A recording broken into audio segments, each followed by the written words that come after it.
Hello. അപ്പം ഇന്ന് ഇത്ര ഒരുങ്ങി കിട്ടിയിട്ട് എങ്ങോട്ടാണ് പോകണമെന്ന് വെച്ചാൽ എൻ്റെ നാട്ടിലെ കുട്ടികളുടെ കല്യാണമായിരുന്നു കേട്ടോ. അങ്ങനെ റിസപ്ഷൻ ആയിരുന്നേ. അപ്പോൾ പിന്നെ വോട്ടും കാര്യങ്ങളൊക്കെ കഴിഞ്ഞ് ഞങ്ങൾ അങ്ങനെ ഇറങ്ങി. ഞങ്ങളുടെ ഡ്രസ്സ് കണ്ടോ ഒരേപോലെ അല്ല, ഒരേ സെയിം കളറാണ് കേട്ടോ, ഓഫ് വൈറ്റ് ആയിരുന്നേ. അങ്ങനെ എടുക്കണം വിചാരിച്ചു പോയതല്ല, പക്ഷേ ചെന്നപ്പോൾ അങ്ങനെ കിട്ടി. സാധാരണ അങ്ങനെ കിട്ടാറില്ല. പിന്നെ ദേവ സുഭാഷ് വിസ്മയം, പെണ്ണിൻ്റെ പേര് എൻ്റെ പേര് തന്നെ കേട്ടോ. പിന്നെ അങ്ങനെ വെൽക്കം ഡ്രിങ്കും കാര്യങ്ങളൊക്കെ സെറ്റ് ചെയ്തിട്ടുണ്ടായിരുന്നു. അതിൽ ഗ്രേപ്പും അത് ഞാൻ ഏതെടുത്ത് മിൻറ്റ് എനിക്ക് അത്ര ഇഷ്ടമായില്ല, അല്ല ഇഷ്ടമല്ല, കുടിച്ചിട്ടില്ല കേട്ടോ. അതുകൊണ്ട് കേക്ക് കണ്ടപ്പോൾ തന്നെ വേണ്ട തോന്നി. പിന്നെ ഞാൻ വാട്ടർ മെലൺ എടുത്തു, അത് കുടിച്ചു.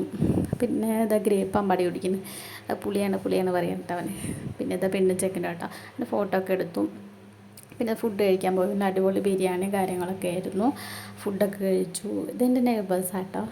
അങ്ങനെ ഓഡിറ്റോറിയത്തേക്ക് ചെന്നു. ഒരുപാട് വർഷങ്ങൾക്ക് ശേഷം കുറേ പേരെ കാണാനൊക്കെ പറ്റി. പിന്നെ സംസാരിച്ച്, പിന്നെ അങ്ങനെ ഫോട്ടോസൊക്കെ എടുത്ത്, പിന്നെ ഞങ്ങൾ അവിടുന്ന് ടാറ്റ ബൈ ബൈ പറഞ്ഞിറങ്ങി.